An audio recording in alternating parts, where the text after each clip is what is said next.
shut the up. I'm gonna give you a lesson about who is the GOAT, Jordan or LeBron. And I don't care how many feelings I hurt in the process. Let's start with his airness, Michael. Jeffrey, Jordan. The man, the myth, the measuring stick, the standard. Like, what are we even talking about anymore? 6 rings, 6 finals MVPs, 5 regular season MVPs, 10 scoring titles, 9-time all-defensive first team, defensive player of the year, 14 all-star selections. And oh yeah, he averaged 30.1 points a game for his entire career. That's the highest in NBA history, by the way. Nobody's ever touched that. You want to talk PER, he's second all-time. You want to talk dominance? This man ended dynasties. Magic, Barkley, Malone, Stockton. He put them all on t-shirts. MJ wasn't just great, he was inevitable. And here's the thing, he never lost in the finals, 6 for 6. Never let it go to a game 7. You showed up to that arena in June and you already knew you were about to take an L. That's power, that's presence, that's fear. People didn't want to face Jordan. You didn't just lose to him, he ruined careers. And y'all act like he was on super teams? He had Pippen, he had Rodman later, sure, but Jordan made those dudes legendary because of his presence. He didn't go team hopping, he didn't recruit, he built that from within. He made the Bulls a global brand. And don't forget the Olympics, 2-time gold medalist. And in '92, the dream team, he was the alpha among alphas. Magic and Bird deferred to him. Let that sink in. And let's not get it twisted. He was elite on both ends of the floor. Offense, 30-piece every night like it was nothing. Defense, he would lock your favorite player up, then dunk on him at the other end. He didn't run from the smoke. He was the smoke. Now that's greatness. He's the blueprint. Now the kid from Akron, a self-proclaimed king. No, sir. Scratch that. He ain't self-proclaimed no more. He's earned that title. LeBron Raymond James. You can love him, you can hate him, but if you deny his greatness, you're just loud and wrong. Let's talk resume, since numbers seem to matter when it ain't LeBron we're talking about. 4-time NBA champion, 4-time finals MVP, 4-time regular season MVP, 21-time All-Star. That's right, 21. The most in NBA history. 13-time All-NBA first team. 6-time all-defensive teams, 10 finals appearances, and 8 finals appearances in a row. And he did it with 3 different franchises, Cleveland, Miami, and LA. And he didn't just show up. He delivered titles for all 3 franchises. Name me another player in NBA history who's done that. I'll wait. The NBA all-time leading scorer. Let that marinate. In over 75 years of NBA basketball, nobody has put that ball in the hoop more than LeBron James. And he's still playing, still. Career averages, 27.1 points, 7.4 assists. That's not a scorer. That's not a passer. That's a full course meal with salads, an appetizer, and a dessert. Let's talk teammates. Yeah, he had stars. D. Wade, Kyrie, AD, Bosh, Ray Allen, a touch of Shaq.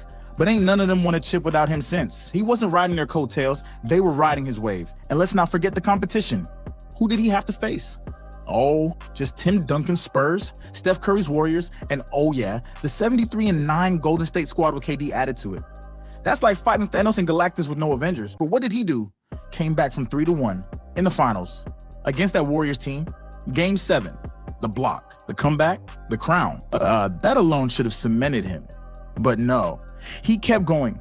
Year 19, year 20, year 21, still averaging 28. Still dunking on kids born after Space Jam. This man is a cyborg with court vision. A 6'9", 250-pound freight train that can run point, post up, chase down blocks, or hit the dagger from 35. LeBron has more playoff points than anyone in NBA history, 8,023. More playoff wins than anyone, 182. He's played more playoff minutes than anyone. Over 11,600 plus minutes of pressure-packed, legacy-defining basketball. You think that's just longevity? Nah, that's sustained greatness. He has the most field goals made in playoff history, 2,929.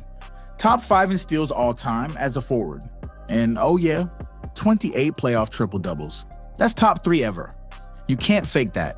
You can't pad those stats, son.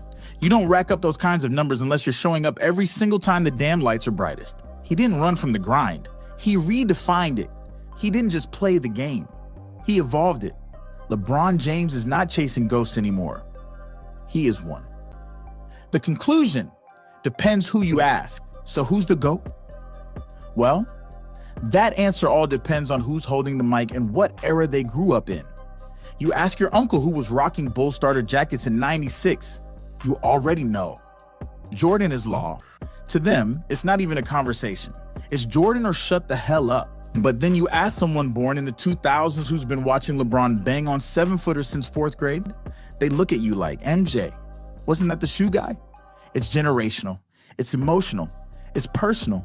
Jordan was the perfect storm. No blemishes in the finals. No losses when it mattered most. He had the game in a chokehold and made it look poetic. But LeBron is the storm that never stopped. He's been great for 2 damn decades. He has been switching teams, changing systems, evolving his game, and still giving you 27, 7, and 7 like it's just warm-up cardio. Jordan showed you what greatness looked like when it was flawless. LeBron showed you what greatness looks like when it grinds for a 20-plus year career. So what's the conclusion? So what's my take? Michael Jordan is the greatest icon the game has ever seen. He's the logo that never became the logo. He's the myth, the cold-blooded assassin, the greatest closer of all time. He single-handedly defined a generation of athletes, but in this era, with the pace, the bombs away three-pointers, the longevity, the spacing, the player empowerment movement, LeBron James is the GOAT, period. He didn't just survive in this era, he owned it. He redefined what it means to be great, not for a moment, not for a run, but for a career that has outlived any era of basketball players that we have ever seen so far. And that's my final take. You probably feel some type of way about it. Good. I don't care. That means you're alive, sir. Thanks for listening to the first episode of the B Sando World Podcast. This is where legends get tested, narratives get torched, and the truth always gets exposed. We out.